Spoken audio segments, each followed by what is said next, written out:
ഇനി ഞാൻ ഏട്ടൻ ഇങ്ങോട്ട് വന്നേ. വരാനാ പറഞ്ഞത്.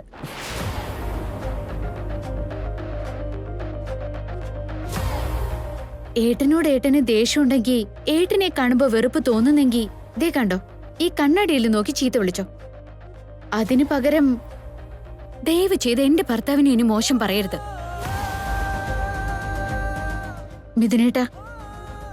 മിഥുനേട്ടന്റെ മനസ്സിൽ എന്തൊക്കെയോ പ്രശ്നങ്ങളുണ്ടെന്ന് എനിക്കറിയാം.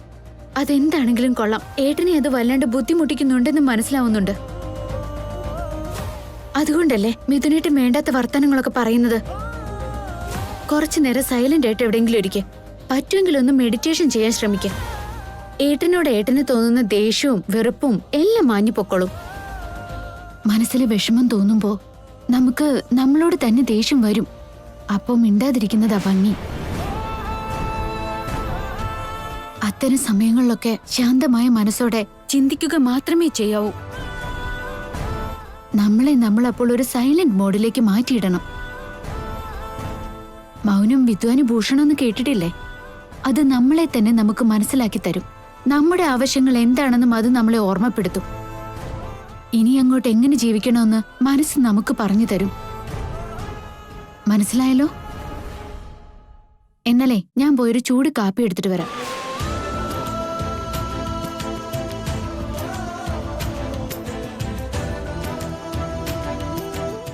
എന്നോട് ഇവൾക്ക് ഇത്രയും വിശ്വാസവും സ്നേഹവും ഉണ്ടായിരുന്നു.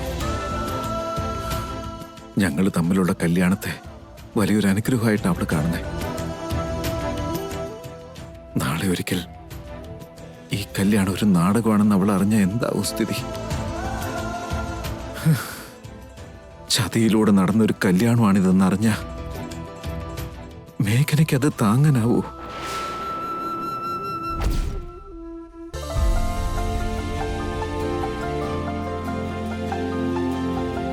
മിഥുനും മഞ്ജരിയും തമ്മിലുള്ളതൊന്നും മേഘനെ ഒരിക്കലും അറിയാൻ പാടില്ല. ഭർത്താവിനെയും കുടുംബത്തെയും ജീവന തുല്യം സ്നേഹിക്കുന്ന ആ പൊട്ടിപ്പെടിനത് സഹിക്കാനും പറ്റില്ല. അതിന്റെ പേരിൽ എന്ത് ചെയ്യാനും അവള് മടിക്കില്ല. ഇതാ ചൂട് കാപ്പി. ആ മേഘനെ, അവിടെ ഇരിക്കേ.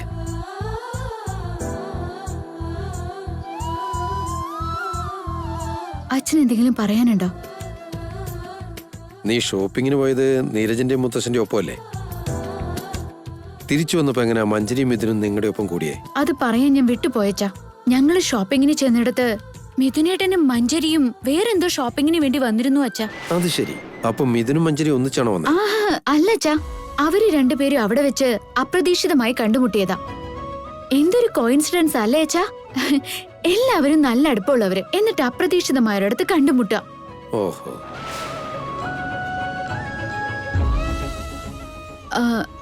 ഒരു കാര്യം പറയാൻ വിട്ടുപോയി, അത് അച്ഛന് കൂടി അറിഞ്ഞിരിക്കണം. എന്താ മോളേത്? ആ ഷോപ്പിംഗ് മോളില് മഞ്ജരി വേറൊരു ചെറുക്കനുമായിട്ടാ വന്നിരുന്നത്. വേറൊരു ചെറുക്കനോ? അതാരാ? നീ കണ്ടിരുന്നോ? കാണാൻ പറ്റിയില്ല അച്ഛാ. അപ്പോഴേക്കും അവര് പോയെന്ന് തോന്നുന്നു. അത് മിക്കവാറും അവൾ ഇതിനു മുൻപ് സ്നേഹിച്ചിരുന്ന ചെറുക്കനായിരിക്കണം. മേഘന ഈ കാര്യത്തെക്കുറിച്ച് കൂടുതൽ ചിന്തിക്കുന്നത് ശരിയല്ല. അവൾ അറിയുന്ന ഓരോ കാര്യവും കുടുംബത്തെ പിടിച്ചു കുലുക്കുന്ന ഭൂകമ്പമായി മാറും. ആ ചെറുക്കൻ ആരാന്ന് എനിക്ക് കണ്ടുപിടിക്കണോ അച്ഛാ? അതൊക്കെ അവരുടെ കാര്യങ്ങളല്ലേ മോളെ, നീ എന്തിനാ വെറുതെ ഇടപെടുന്നേ? അതെന്താ അച്ഛൻ അങ്ങനെ പറഞ്ഞേ? ഈ കാര്യത്തെക്കുറിച്ചൊന്ന് നീരജുമായിട്ട് സംസാരിക്കണമെന്ന് തന്നെയാ ഞാനും വിചാരിച്ചിരിക്കുന്നത്. നീരജിനോടോ? അതൊക്കെ എന്തിനാ മോളെ? അങ്ങനെ പറയല്ല അച്ഛാ. കാലത്ത് നടന്ന സംഭവം അച്ഛൻ മറന്നെന്ന് തോന്നുന്നു. അതൊക്കെ നമ്മൾ മുൻകൂട്ടി കാണുന്നതാ നല്ലത്. അവള് സ്നേഹിക്കുന്നത് മിഥുനെയാണെന്നറിയാതെ ഈ പെണ്ണ് കിടന്ന് ചാടുന്നത്. ആ സത്യം അറിഞ്ഞാ നിനക്ക് സഹിക്കാൻ പറ്റും മോളെ? അച്ഛൻ എന്താ ആലോചിക്കുന്നേ? എന്താണെന്ന് എന്നോട് കൂടെ പറ. ഒന്നുമില്ല മോളെ. ഇത്രയൊക്കെ ആയ സ്ഥിതിക്ക് നീരജിനെ ഈ വിവരം അറിയിച്ചാൽ അവൻ എങ്ങനെ റെസ്പോണ്ട് ചെയ്യുമെന്ന് പറയാൻ പറ്റില്ലല്ലോ. നീരജ് വളരെ നല്ല മനുഷ്യനാ. അവൻ അവളെ നല്ലോണം മനസ്സിലാക്കും. ഞാൻ അച്ഛമ്മയ്ക്ക് ടാബ്ലറ്റ് കൊടുത്തിട്ട് വരാച്ചാ.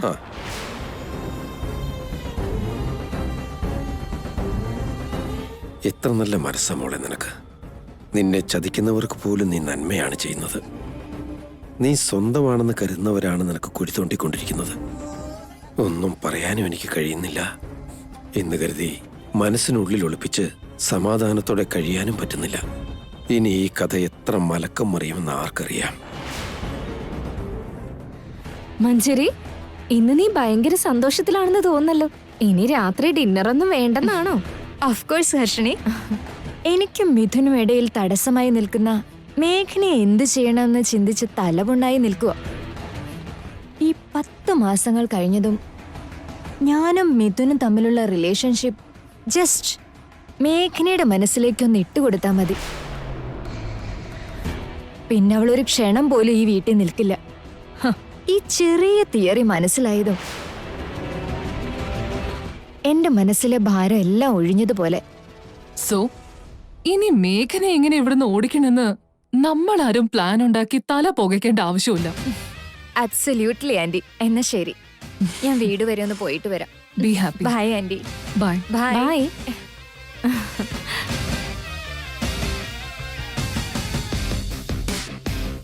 മഞ്ജരി,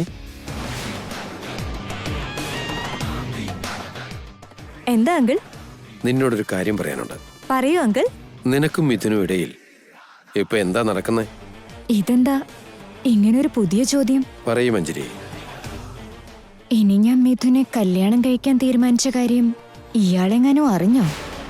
ഈ ഒരു ചെറിയ ചോദ്യത്തിന് പോലും ചിന്തിക്കാതെ നിനക്ക് ഉത്തരം പറയാൻ കഴിയുന്നില്ല അല്ലേ?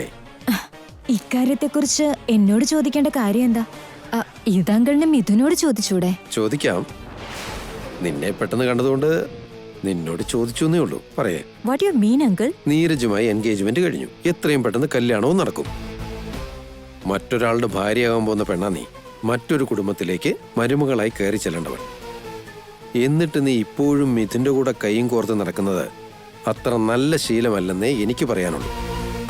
ഷോപ്പിങ്ങിനും സിനിമയ്ക്കും ഒക്കെ നീയും മിഥുനും ഒന്നിച്ചു പോകുന്നത് മേഘനെങ്ങാനും കണ്ടാൽ അതാരുടെയും നല്ലതിനല്ല.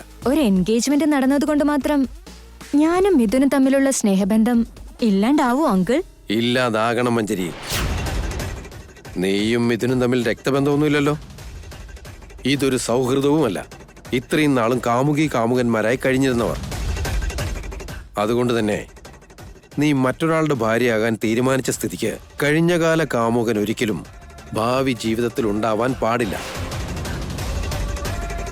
ഞാൻ പറയുന്നത് ഒരു പക്ഷെ നിനക്ക് പരുഷമായി തോന്നിയേക്കാം. എന്നാലും നാളെ നിന്റെയും മിഥുന്റെയും ജീവിതത്തിനും അത് തന്നെയാണ് നല്ലത്. നീയും നീരജും കല്യാണം കഴിക്കാനിരിക്കുന്ന 2 വ്യക്തികളാണ്. എന്നിട്ട് നീ മിഥുനോട് അടുക്കുന്നത് ഒരിക്കലും ശരിയല്ല.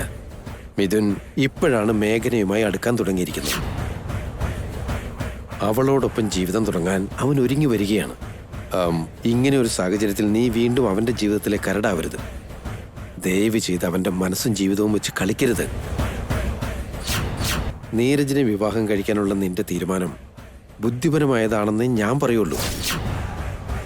ആ തീരുമാനം കാരണം ഇവിടെ നിന്റെ ജീവിതവും മിഥുന്റെ ജീവിതവും മേഘനയുടെ ജീവിതവും എല്ലാം രക്ഷപ്പെടും മഞ്ജരി. പക്ഷേ നീ എന്തെങ്കിലും ഒരു തെറ്റ് ചെയ്താ 3 ജീവിതങ്ങളും നാനാവിധമായി തീരും മഞ്ജരി. എന്റെ വിശ്വാസം ആർക്കും കേടുകൂടാതെ നീ കാര്യങ്ങളൊക്കെ ഒതുക്കുമെന്നുള്ളതാണ്. എന്തൊരു വിശ്വാസം നിങ്ങൾക്ക് എന്നോട്. ഇത്രയും കാലം ഇഷ്ടം കാണിച്ചിട്ട് മേഘന വന്നതും കറിവേപ്പില പോലെ വലിച്ചെറിയുന്നല്ലേ? കാണിച്ചു തരാം. മിഥുന് കല്യാണം കഴിച്ച് ഈ വീട്ടിൽ മരുമകളായി കയറി വന്ന് നിങ്ങൾക്കെല്ലാവർക്കും ഉള്ള ഉത്തരം ഞാൻ തരാം. എന്താ മോളെ നീ ആലോചിക്കുന്നത്? ഒന്നുമില്ല അങ്കിൾ. അങ്കിൾ പറയുന്നതെല്ലാം ഞങ്ങളുടെയൊക്കെ നല്ലതിനു വേണ്ടിയാണെന്നറിയാം. അത് ഞാൻ സ്വീകരിക്കുന്നുമുണ്ട്. അങ്കിൾ പറഞ്ഞ ഓരോരോ വാക്കും മറക്കാതെ ഞാൻ മനസ്സിൽ കോറിയിടും. ഓരോ ഉപദേശവും ഞാൻ അനുസരിക്കും അങ്കിൾ. ഞാൻ കാരണം ആർക്കും ഒരു ശല്യം ഉണ്ടാവില്ല. അങ്കിൾ എന്നെ വിശ്വസിക്കാം. Thank you Manjari. ഒടുവിൽ നീ ഞങ്ങളെ മനസ്സിലാക്കിയല്ലോ. Welcome uncle. ശരി, എന്നാ ഞാൻ വീട് വരെ പോയിട്ട് വരാം.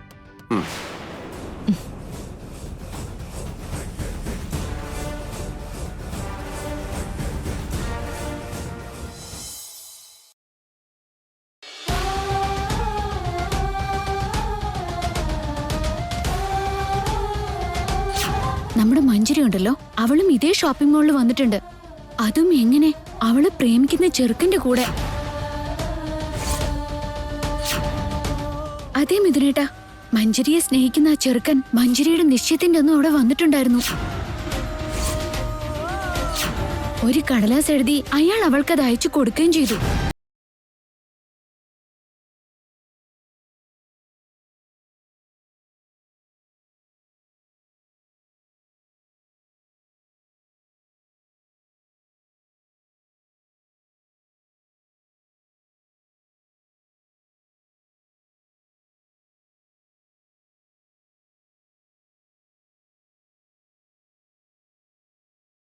താങ്ങാൻ പറ്റാതെ ഉള്ളിന്റെ ഉള്ളിൽ അവൾ അങ്ങനെ ഉരുകിത്തീരും. അതുപോലൊരു സത്യം കേട്ട ശേഷം അവള് ജീവിച്ചിരിക്കൂ. ഇതിനെക്കുറിച്ചൊന്നും ആലോചിക്കാതെയല്ലേ അവളുടെ കഴുത്തിൽ ഞാൻ താലി കെട്ടിയത്. ഇപ്പൊ അവളുടെ ആ നിഷ്കളങ്കമായ നോട്ടത്തിന് മുന്നിൽ ഞാൻ മാത്രമാണ് ഉത്തരമുട്ടി നിൽക്കുന്നത്.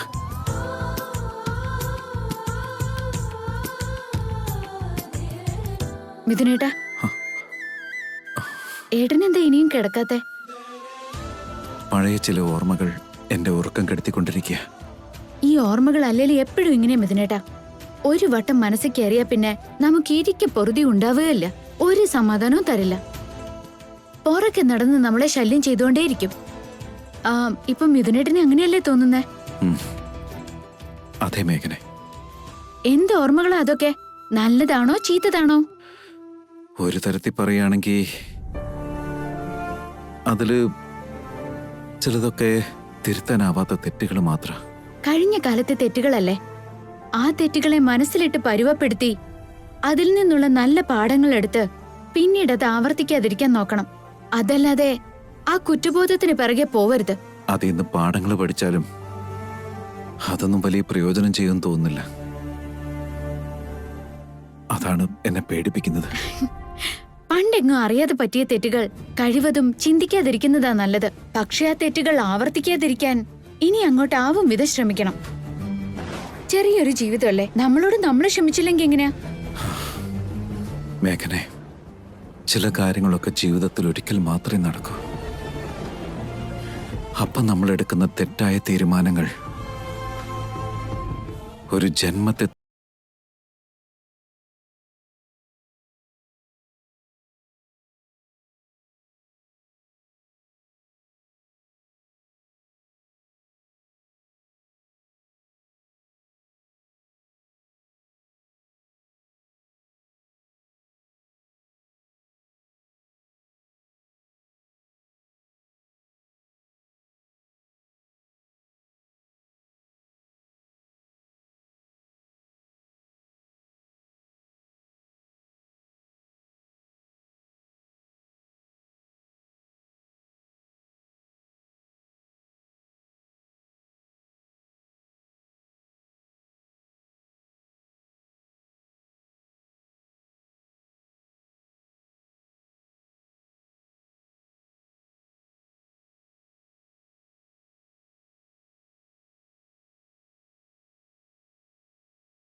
എന്നോട് ക്ഷമിക്കും മേഘനെ.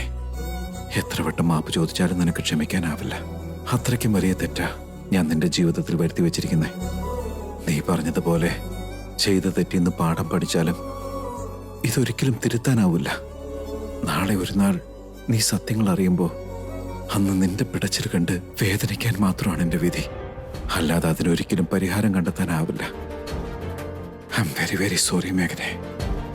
കണ്ണടച്ചോ മിഥുനേട്ടാ, അല്ലെങ്കിൽ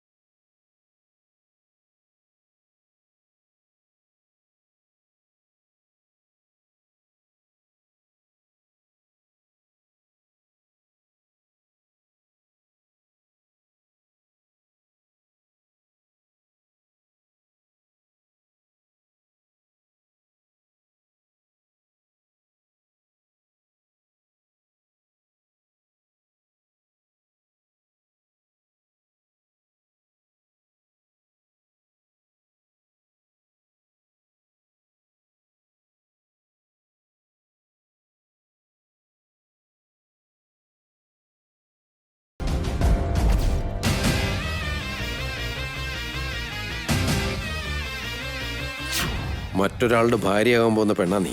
എന്നിട്ട് നീ ഇപ്പോഴും മിഥുന്റെ കൂടെ കൈയും കോർത്ത് നടക്കുന്നത് അത്ര നല്ല ശീലമല്ലെന്നേ എനിക്ക് പറയാനുള്ളൂ. മിഥുൻ ഇപ്പോഴാണ് മേഘനയുമായി അടുക്കാൻ തുടങ്ങിയിരിക്കുന്നത്. അവളോടൊപ്പം ജീവിതം തുടങ്ങാൻ അവൻ ഒരുങ്ങി വരികയാണ്. ഇങ്ങനെ ഒരു സാഹചര്യത്തിൽ നീ വീണ്ടും അവന്റെ ജീവിതത്തിലെ കരടാവരുത്. നീ ആരുടെ കൂടെ മഞ്ജരി ഇവിടേക്ക് വന്ന? എന്റെ കാമുകൻ ആരാണെന്ന് കണ്ടുപിടിക്കാൻ വേണ്ടി മേഘന വല്ലാണ്ട് മെനക്കെടുന്നുണ്ട്. അവളത് അറിയുന്നതിന് മുൻപ് മിഥുൻ എന്റെ കഴുത്തിൽ താലി കെട്ടിയിരിക്കണം. അതോടുകൂടി മിഥുന്റെ കാര്യത്തിൽ അരുണിമ ആന്റി എന്നെ വെല്ലുവിളിച്ചതിന് നല്ലൊരടി തിരിച്ചു കൊടുക്കാം. ആ ജയദേവൻ അങ്കിളും എന്നെ പറഞ്ഞ് ചതിച്ചിട്ട് ഒടുവിൽ എന്റെ മുന്നിൽ വന്നു നിന്ന് പ്രസംഗിക്കുന്നു. Just wait uncle. നിങ്ങളുടെ കണ്ണ് തള്ളും പോലെ പ്രശ്നങ്ങൾക്കെല്ലാം ഒരു ഉത്തരം വളരെ വേഗം ഞാൻ തരും. ആ ടിസ്റ്റിന്റെ പേരെന്താണോ? മിഥുന്റെയും മഞ്ജരിയുടെയും വിവാഹം.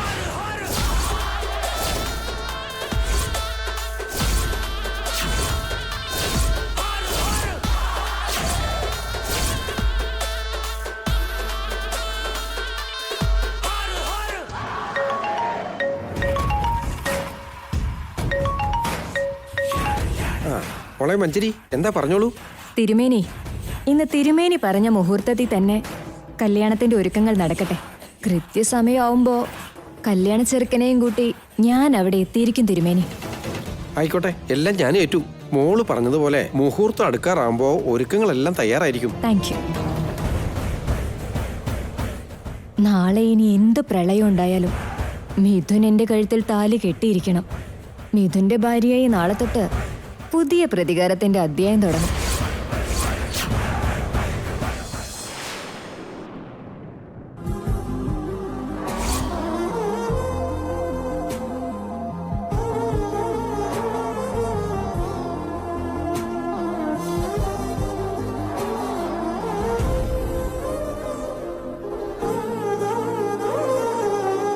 ഏട്ടനെന്താ ഇനിയും കിടക്കാത്തെ? പഴയ ചില ഓർമ്മകൾ എന്റെ ഉറക്കം കെടുത്തിക്കൊണ്ടിരിക്കുക. എന്റെ അടുത്തൊരു മാജിക് ഉണ്ട്. അത് പ്രയോഗിച്ചത് ഇങ്ങനെ ഉറക്കം വരും. കിടന്ന ഇവിടെ. അവ എപ്പോഴാണോ ഉറങ്ങിയത്? ഏതായാലും ഡിസ്റ്റർബ് ചെയ്യണ്ട.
മിഥുനേട്ടാ,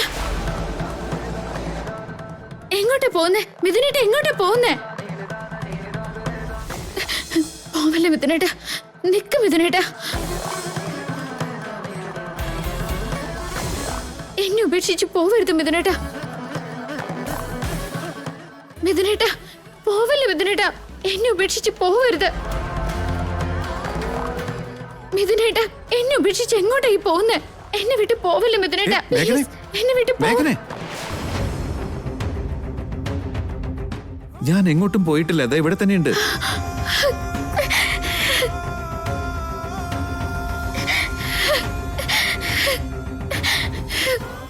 മിഥുനേട്ടാ, എന്നെ ഉപേക്ഷിച്ച് എങ്ങോട്ടേക്കും പോവല്ലേ. മിഥുനേട്ടൻ ഇല്ലെങ്കിൽ പിന്നെ ഞാൻ ജീവിച്ചിരിക്കില്ല. എന്നെ ഉപേക്ഷിച്ച് പോവല്ലേ മിഥുനേട്ടാ, പ്ലീസ് മിഥുനേട്ടാ. മേഘന, ഞാൻ ഇവിടെ തന്നെ ഉണ്ടല്ലോ. നിന്റെ കൺമുമ്പിൽ തന്നെ ഇങ്ങനെ ഇരിക്കല്ലേ. നമ്മുടെ ഈ ബെഡ്റൂമിൽ തന്നെ നോക്ക്. ഇത് നമ്മുടെ വീട് തന്നെയാ, നമ്മുടെ റൂം. മേഘനെ, നിന്നെ വിട്ട് ഞാൻ എവിടെ പോവാനാ? അങ്ങനെയൊന്നും സംഭവിക്കില്ല മേഘനെ. ഞാൻ എന്നും കൂടെ ഉണ്ടാവും. നിന്നെ വിട്ട് ഞാൻ എങ്ങോട്ടും പോവില്ല. എന്താ, നീ വല്ല ദുസ്വപ്നവും കണ്ടോ? അതെ മിഥുനേട്ടാ, വല്ലാത്തൊരു ദുസ്വപ്നായിരുന്നു അത്. മിഥുനേട്ടൻ എന്നെ ഉപേക്ഷിച്ച് പോകുന്നത് പോലെ, ഏതോ ഒരു പെണ്ണ് മിഥുനേട്ടനെ പിടിച്ചോണ്ട് പോകുന്നത് പോലെ. എന്നെ വേണ്ടെന്നും പറഞ്ഞ് ഒന്നെന്നെ തിരിഞ്ഞു പോലും നോക്കാതെ ഏട്ടൻ ആ പെണ്ണിന്റെ കൂടെ പോയി. എന്റെ മേഘനെ, അത് വെറും സ്വപ്നമല്ലേ, സത്യമൊന്നും അല്ലല്ലോ. നീ നോക്ക്, ഇവിടെയെല്ലാം നോർമലായിട്ട് തന്നെയല്ലേ. പിന്നെ ഞാനും നിന്റെ അടുത്ത് തന്നെ ഉണ്ട്. നിന്റെ ഈ മുഖം ഇപ്പൊ എന്റെ കൈക്കുള്ളില്ല. നീ ഇങ്ങനെ പേടിക്കാതിരിക്കെ. ഞാൻ ജോഗിങ്ങിന് പോയിട്ട് വരാം.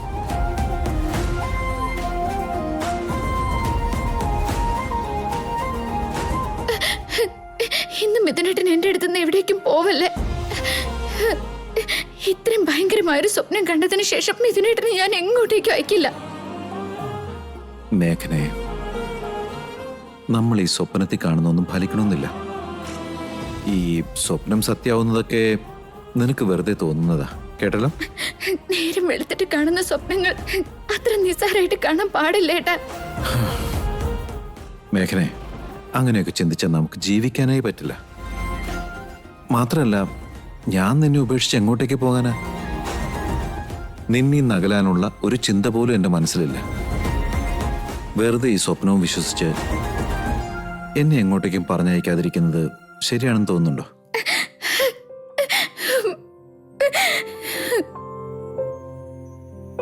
നോക്ക്, ഈ കൈ ഞാൻ ഒരിക്കലും വിടില്ല. നിന്നീ നകന്ന് എങ്ങോട്ടേക്കും പോവുകയില്ല. എന്റെ വാക്ക് വിശ്വാസമല്ലേ? Good girl. ഇനി ആ സ്വപ്നത്തെ കുറിച്ച് അങ്ങ് മറന്നേക്ക്.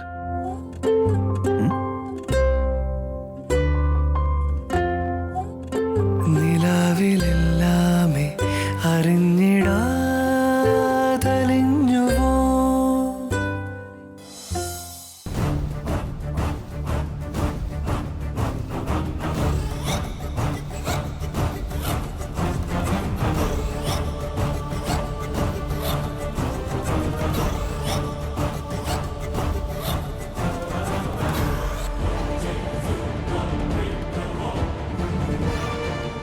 മിഥുൻ, നിന്റെ കല്യാണ പെണ്ണ് തയ്യാറായി കഴിഞ്ഞു.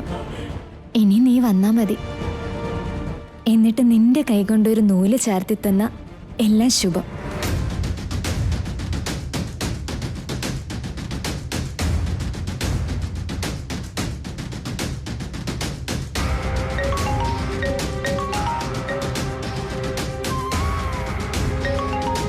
ഈ സമയത്ത് മഞ്ജരിയുടെ ഫോൺ അറ്റൻഡ് ചെയ്യുന്നത് മേഘന കണ്ടാൽ ആപത്താണ്.